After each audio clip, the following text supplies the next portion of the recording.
లేదు లేదు ఎవరి పిల్ల ఎక్కడున్నదో పిల్లలు చూడాలి ఎంత ముట్టుగా పిల్లలు చూస్తే పోదాం కదా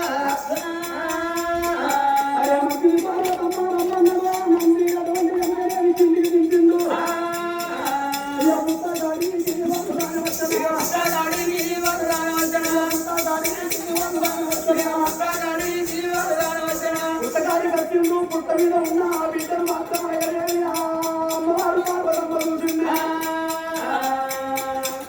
పార్వతి అబ్బాబా ఎంత ముద్దుకున్నదండి ఆడపిల్ల అవునండి ఎంత ముద్దుకున్నది ముందు చక్కెర ముత్యాలు కొంత చక్కెర దాన్ని మనలు ఈ మనం చాలా కొంత చిన్నారు మాట్లాడారు రక్తాలు ఉన్నది చూడ ఎంత ముద్దు పార్వతి ఈ బిడ్డ పుట్ట లేదు నువ్వు బిడ్డలు ఇచ్చుడద్దు ఏదద్దు ఈ బిడ్డే సాలిగా ఈ బిడ్డ నా దగ్గర ఉన్నది నా బిడ్డ ఈ బిడ్డ చాలు అయ్యా కలిసొచ్చే కాలం వచ్చిన నడిచొచ్చే బిడ్డ నాకు దొరికింది ఇక బిడ్డను అడగవు కదా ఇక అడగలయ్యా ఎన్నడు ఇంకెందుకు ఈ ఒక్క బిడ్డ చాలు ఇక నీ పూజలు ఫలించినట్టేనా అవునయ్యా నువ్వు కోరుకున్నట్టు బిడ్డ నీకు దొరికింది కదా దొరికిందయ్యా మళ్ళీ బిడ్డ నోటి కట్టుమని అన్నావు కదా నేను అస్సలే అడిగా ఇక పోదాంరా పోదాం పార్వతమ్మ నెంబర్ పెట్టుకోని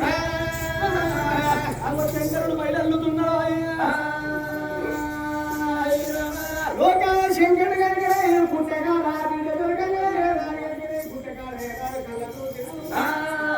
మరి బిడ్డ కనుకనే పుట్టకాడు దొరికిందని యొక్క భగవంతుడు పంచంగది రేణుకా నక్షత్రంలో ఈ బిడ్డ దొరికింది కనుకనే యొక్క పుట్టగల రేణుకాని పేరు పెట్టుకున్నారు ఇంటి రేణుక నా బిడ్డలు సాదుకుంటా పెరిగి పెద్ద మళ్ళా పేరు పెట్టుకుంటా ఆ పార్వతి పరమేశ్వరు లోకాల శంకరుడు బిడ్డ పెట్టుకోని హర్యానా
తల్లికి పిల్లలు స్థానాలు వస్తూ ఉంటే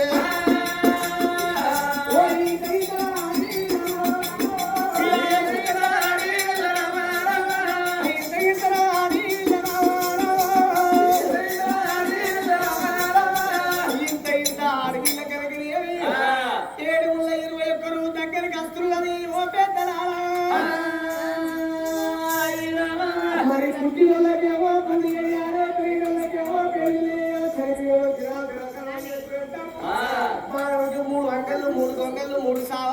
పండుగ అంటారు కాబట్టి ఆ యొక్క బిడ్డలు ఎత్తుకొని అతలు పార్వతి సంబరపడుతున్న సంతోషపడుతున్నది. 21 రోజు దగ్గరికి వెళ్తున్నది. తెల్లవారు 21 దినవనంగా శంకరుడు ఏమనుకున్నాడు? దేవాన దేవతలందరూ రావాలి, నా బిడ్డ పేరు పెట్టంగా. నా తోడ పుట్టింది, నా తోడ పెరిగింది, నా శల్య తమణికల దేవి. అందుకు పల్ల కోడ లోపల నా శల్య ఉన్నది. అన్నను నేను కాదా, నాకు శల్య కాదా? వాళ్ళింటి కాడ పండుగైతే నేను పోనా, నా ఇంటి కాడ పండుగైతే నా శల్య రావద్దా?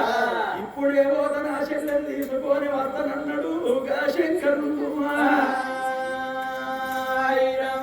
అయ్యదంగమయ్యరా